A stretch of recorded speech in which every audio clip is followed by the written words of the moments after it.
Hi, welcome to Math Minute. My name is Adam, and today we're going to be talking about the chain rule. The first thing I want to let you know is that this is just another advanced method of differentiation. Kind of like product and quotient, where when we saw new types of functions, this is going to be the same idea. The formula is a lot different, but just remember that it's just differentiation, just a little bit more complicated. So what we have is the derivative of a composite function. Now you may have talked about this earlier in the class, but if you want to review, you might want to look back in your textbook. They talk about it a little bit more. We have a composite function where g is the inner function and f is the outer function. And this is what the formula says. We're going to take the derivative of the outer function and put the inner function back in. Then we're going to multiply by the derivative of the inner function. Right, I know, that formula is just confusing. We'll forget about it, but we'll use it again in a little bit. So this is an example. We have an inner function and an outer function. So what our goal is once again, we need to use organization. So helpful. So we're going to set our f of x and our g of x. So the g has to be the inside, as shown here. Here. So the inside of this function is just x squared minus x plus 1.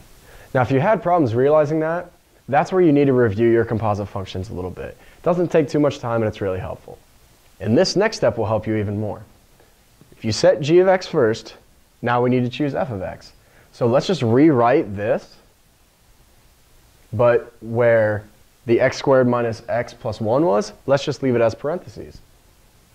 So where the inner function is, we're going to just put parentheses in that case. So now what we need is f prime and g prime. We're going to use it in the formula. So f prime of x is, we're going to pretend that parentheses is like x. So if this was x to the third, power rule.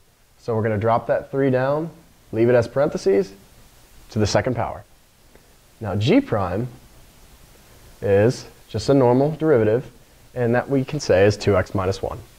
So now we're going to plug this into the formula. So f prime's right here. Now we left these parentheses for a reason, because we're going to take this g of x that we found right here, and we're going to plug that in to the f prime of x.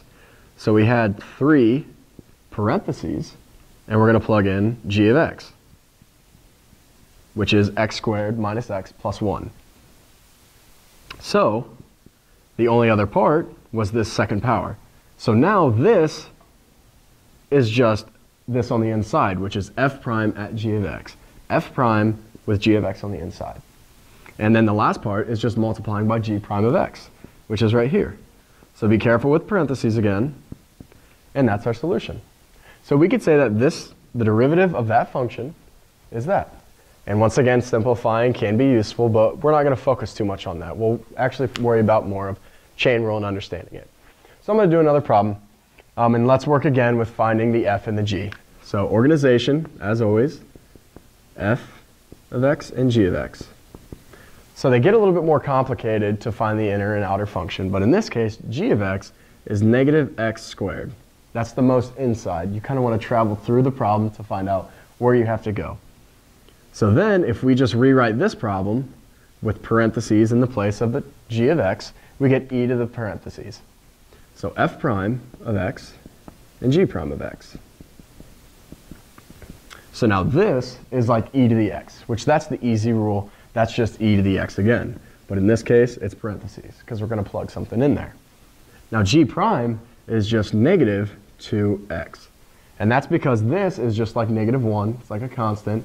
Take it out, bring it back in. That's what that equals. So once again, f prime at g.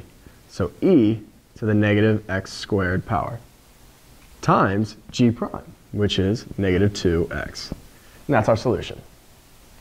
Now, this is the last one. Once again, trig, scary, I know, I don't like it, but we're going to do this one.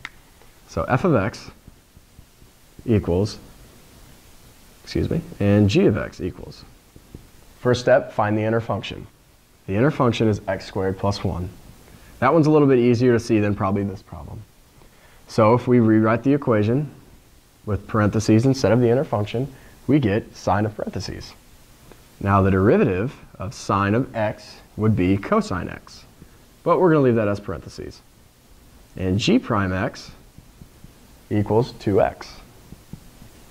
So plugging in the formula, f prime with g on the inside. So this equals cosine, parentheses, x squared plus 1, times g prime x, which is just 2x. Now, this has been a few problems with chain rule. I really think the best way to kind of understand chain rule is just by doing a lot of problems, remembering the formula, and one good thing that you always need to do, a good practice, is get used to writing this formula. It's kind of confusing, I know, but if you know this part, similar to if you know product and quotient rule, this part becomes a little easier because you're just taking different parts from these four things and using them differently. So that's been chain rule. It's just been a couple problems. Hopefully it's made it a little bit easier for you, and we will see you next time.